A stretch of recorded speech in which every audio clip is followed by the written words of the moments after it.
Hello, everybody. Welcome to King Shit Talk. I'm your host, Salib, and I want to thank you for joining me again. I'm not going to spend too much time getting to the meat of this show because I'm still a little frazzled by it, and I have a lot of stuff going on internally. Good things though. I'm extremely blessed. Um, I'm happy. I've been having a wonderful week. I've been having a great day. Been having I had about 3 or 4 Hulkisms today. If you know, you know about that one. Um and I'm grateful. I'm grateful, joyful. I literally have no complaints right now other than what we're going to be going over tonight, which is not a complaint, but I'm going to tell y'all I don't get spooked too easily. I absolutely love horror movies. Um I love sci-fi. You know, I love crime shows, crime TV, everything like that. And that's why I chose to do cold cases for the month of October. And this is actually supposed to be my final night doing cold cases because I said that I was going to do them, you know, every Thursday for the month. But I'm enjoying them so much, and you guys are enjoying them as well. And I love doing the research and things like that. So I may, you know, spread a couple in here and there every month and just keep it going. Um, I hope you guys are having a great week. You know, we're in control of how we feel and what steps we take, what doors we open for ourselves, and people and things can influence that, but ultimately take the power that you have and create what you want. Create what you want for yourself. Now, tonight's cold case, it's not like the previous three where we had, you know, some evidence and there were things where people were being talked to and we could kind of form our opinions on what was going on in each individual case. This one is very different though. I'm I'm usually optimistic about what we can do as far as figuring a case out or having a lead and being able to do research to kind of form opinions that we may have about certain things that are going on. But this particular case was literally no evidence at all. I mean, this one is the definition slash poster child for cold cases. Um, it was mad wicked. It was almost demonic. Some of the things that went on, and here's the disclaimer: if you get nervous, scared easily, high anxiety, things like that, you may want to. I mean, I'm glad you tuned in, but you may want to cover your ears or something because this particular story with this family is what they make horror movies about. I keep looking because Ace is somewhere. Okay, he's under the table, but yeah. So this one, the more it was like the more that I got into it, the more it kind of shook me up, and I was looking over my shoulder and things like that. And I'm glad that I did the research on this in the daytime. Because if I would have did the research on this at night, oh my gosh, I'd have had to lock all the doors, get the Thule and everything. But it's a sad story, and I understand why it's a cold case, and you guys will understand that too as we go through it. Um, any input that you may have, any comments that you may have, just throw them up, and I'll give my little input on it here and there. I'll be stopping at some places and kind of speaking on some things because it was wild to me the way it went down. And let me get this out of the way too. Please like and subscribe to the YouTube channel if you haven't already. It is King Shit Productions. Like and share to every single person that you know. I truly appreciate it. Thank everybody who's watching on Facebook. I thank you guys who are watching on YouTube, Spotify, Apple Podcast. I appreciate you. Let's dig right into this one, y'all, because it's not gonna take a long time to discuss it, but I want to take my time just a little bit so you can. Well, I'm gonna be honest with you. I want you to be as scared and shook as I was with researching this stuff. I mean, it's that season. It's the season for it. But here we go. This particular family was the Dardine family. This took place November 18th, 1987, and the family consisted of a husband, a wife, a son, and a daughter. Now, the husband's name was Keith, the wife's name was Ruby, and they had a 3-year-old son and a daughter. I say that slowly because once you hear everything that happened, um, it's gonna blow your freaking mind. But okay, let's go. November 18th, 1987. Police went to the Dardine home. They lived in a trailer park. Keith, who's the husband, he had purchased this mobile home about a year before November 18th. So they had been there roughly a year. Uh, Police showed up at the home because Keith didn't show up for work that day. Now, with the research that I did, I found out that Keith was a very dependable guy. He went to work every day. He did not miss work for anything. So when he missed work, it alarmed his, superiors. And from what I read, they contacted his parents, and the parents said they hadn't heard from him in a day. So it raised, a lot of flags for everybody. Okay, now when the police got there, and we're gonna go backwards and forwards too. So in the beginning, I'm gonna tell you the meat of it, and then we'll kind of work back through it.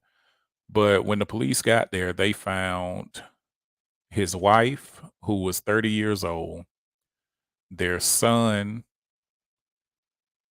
and they were both brutally beaten. The wife and the son were brutally beaten. The wife, whose name was Ruby, was pregnant with their daughter, and the beating was so bad that she went into labor while she was getting beat, and she had the baby. And these rascals, or rascal, killed the baby as well. Now, the police thought that Keith was the killer because he wasn't in the house initially. But the next day, they found Keith's body in a nearby field.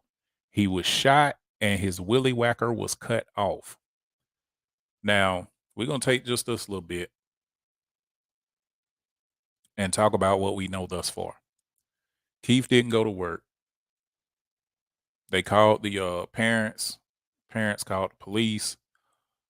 Police go to the house. They go inside and they find Keith's wife, their 3-year-old son, and newborn baby beaten to death. And she was pregnant while she was getting beaten. So the beating caused her to go into labor. And then she had the baby while she was being murdered. And the rascal killed the baby too.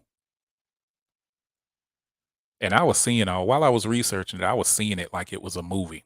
And I think that's what gave me the chills. They took Keith. So Keith was found, in a field. They said his car, and I may be jumping ahead a little bit, but they said his car was found at a police station. So whoever did this parked his car at a police station, and the car was just covered in blood on the inside. But they shot Keith and cut his willy whacker off. That sounds like some real heartless, personal type stuff, but we're gonna get into that a little bit too. Let's see, where did we leave off? The willy whacker being cut off. His car was parked in a police station, and forensics show that he was killed within an hour of the rest of his family. And all of this stuff happened in Illinois, y'all. I don't know if I said that earlier, but this was in Illinois. Now, the residents in that county were already afraid because there were more than 10 murders in a 2-year span in that area. Many people started getting guns, putting gun racks in their cars and trucks, so people could see that they were armed. And some suffered adverse psychological effects. So the shrinks, psychiatrists, whatever you call them, they got a lot of business because in this 2-year span, there were 12 to 15 gruesome murders, not just taking somebody out. These were gruesome. And I read some of them too. I might talk about one of them in here, but it's pretty bad when you have the majority of the town going to get psychological help from being afraid, saying they were losing weight, they couldn't eat, they couldn't sleep. Um, Rumors started that the killings were done by Satanists. The crime scene ruled out rape or robbery because there was no clear cause or leads.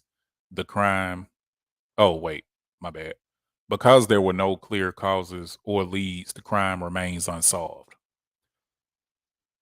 Now, I think I'm gonna get to this a little later, but I'm gonna tell you a little bit of it now. There was actually a serial killer that was doing time in prison for life. He actually admitted to doing these murders, but he was never charged. Let that roll in you. I'll tell you why in a little bit. Let me jump ahead. Keith told his mom that he wanted to move his family from that area because there were so many things going on. He just didn't feel safe. He told his mom, "Look, I don't care if I have a job or anything lined up. At the end of the year, we're moving." Now, he had a plan to move at the end of the year because of all of these murders and things like that, but they ended up getting murdered in November. So he didn't even get to make it to get his family out of there. He put the mobile home up for sale because that's how serious he was about moving. And around the same time, a 10-year-old was raped and murdered in that area. And that made Keith so protective of his family that one night a young woman came asking if she could make a phone call, and Keith wouldn't let her in. Now, think about the times. In 1987, though there were still people that left their front doors open, at night when they went to sleep. Now we know we can't do that now, but back then that was still going on. So that should tell you a little bit about the dangers and the fear that was there if there was a young lady needing help and wanting to use the phone and this grown man said, "Nah, go somewhere else." That was the fear that they had in that town. I don't blame them. I don't blame them one bit. 10, 15 doggone murders and stuff going on, I would feel the same exact way.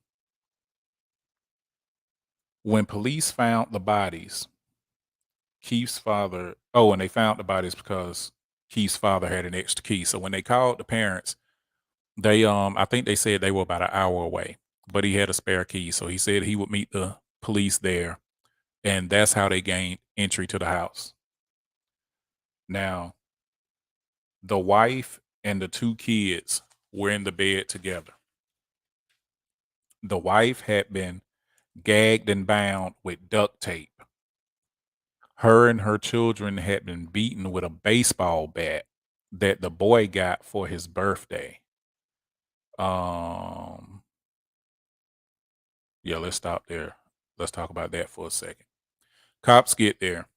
Now, whoever did this, and they were saying that it it kind of threw them off because they were like, whoever did it, it made them think it was more than one person for the simple reason of the care and time that they took to put a mother, the two kids in the bed together, bound and gagged, and take the father somewhere else. It made them think also that maybe they made Keith watch while they beat his family to death, and with a baseball bat at that. But it got so bad that after high school games, the students would wait inside until their parents could walk them, in the parking lot to their car. The town was literally shaken up. People were needing meds to sleep, and a lot of them were staying up all night to read because they were so afraid. There were 30 detectives on this case, and they interviewed 100 people, but found no good evidence or leads.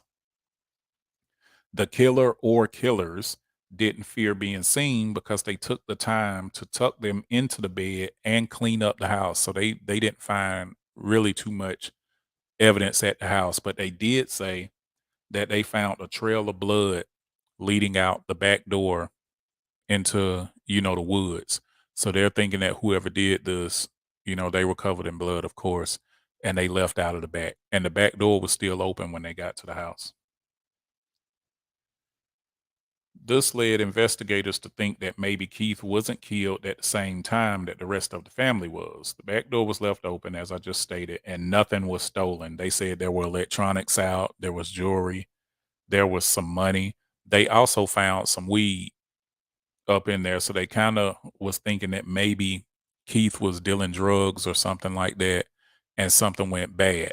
But the amount of marijuana that they found was so minimal that they pretty much said that it could have been the killer or killers in there smoking, doing whatever. And they had time to do it because they were killed that night and they didn't find them until the next day. So this could have been a killer that had been watching them and knew that he could take his time and just do whatever he wanted to do. Who knows? But some of the family's thoughts were that maybe someone wanted Keith to sell drugs, but he wouldn't, or maybe someone liked Elaine, who was the wife, and I don't know why I said Ruby, Elaine Ruby, and she wouldn't date them. The FBI couldn't close the case either. Now, let's go back to the guy in prison.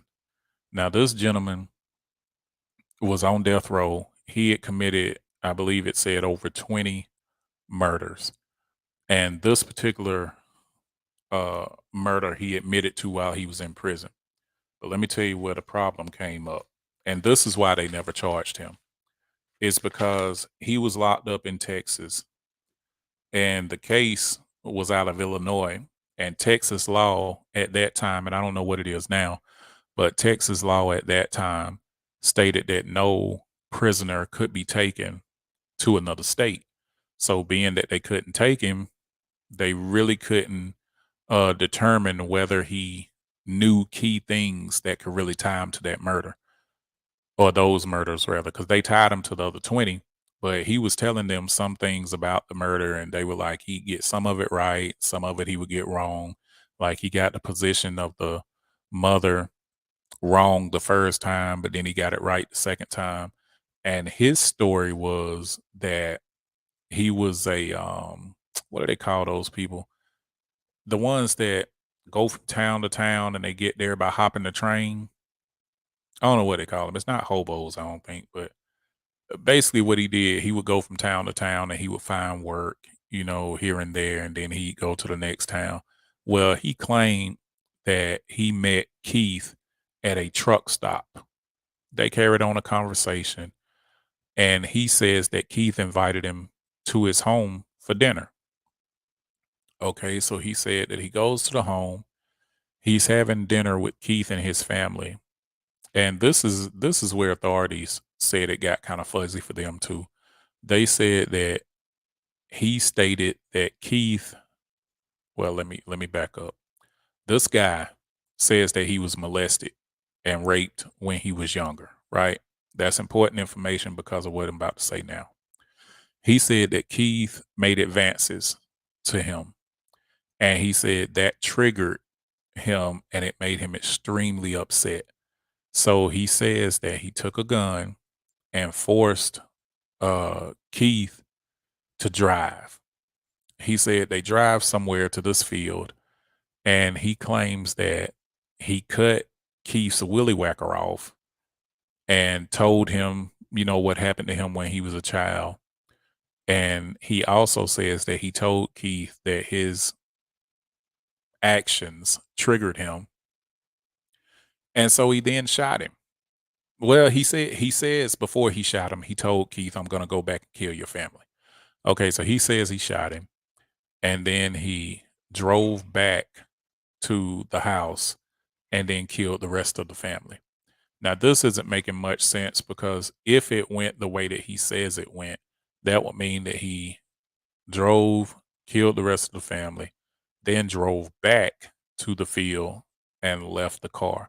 But there's no reason why he would have done that. But anyway, that's the only guy that came forward and said, that he actually did it. So that was really the only lead they had at the time. And this guy was executed, I think it said in 2020. So he's not even here anymore. And they said there was a 14-year-old that they suspected who was related to the family, but they only held him about 24 hours. And then there was just no substantial evidence to even keep him.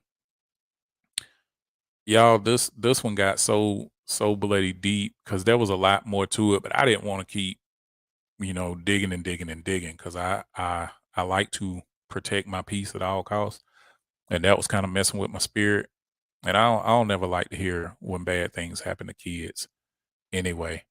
And that was pretty heartless, in my opinion, to have a woman that's pregnant and you doing something to her and then she gives birth and you kill the baby too.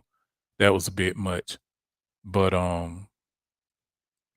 if you guys wanna if you guys want to look up that story, it's the Dardine family out of Illinois. You just pop that in and I guarantee you're gonna see some stuff. But I'm I'm finished with that one. That's the end of that one. I'll probably for all y'all that was watching Smooth Saturdays, we're probably gonna be on this Saturday, 9 o'clock PM. Myself and Kevin Evans, we should be back. It should be interesting because I think we're gonna talk about this list that's been floating around, but it's not gonna be how you think it's gonna be. Put a little twist to it. But I'm exhausted. My heart is full. I gotta clear my brain from this stuff. And next Thursday, I'll be back. King Shit Talk. Not sure if it's gonna be a cold case or it might be another topic. Might have some guests back next week because I'm missing the guests. Normally have guests. And I'm missing that. But I appreciate you guys for tuning in on this cold case month. I appreciate all of the help I've been getting with these cases. I truly, truly, truly appreciate you. The love is real. I feel it every single day. Thank you guys for being who you are. Thank you for the support. Continue to share the message of helping men and women continue to learn each other better, continue to build these solid foundations for our youth, continue to be all we can be for ourselves and for each other. I thank you guys tremendously. I know it was a quick one. I know it, but I'm trying to get better with that too. Cause those that have been rocking with me from day one know that I used to 3, 4 hour. I think we even had a show that was during there 5 hours one time. I can't be doing that anymore. That's way too long. So thank you guys for hanging in there with me. This is quick, straight to the point, sweet, and spooky, but it is what it is. Um, be careful. I don't know how many of y'all do the trick or treating and all of that, but keep a close eye on your children. Keep a close eye on your children and be very careful. Be mindful. Thank you. I appreciate you. See y'all Saturday.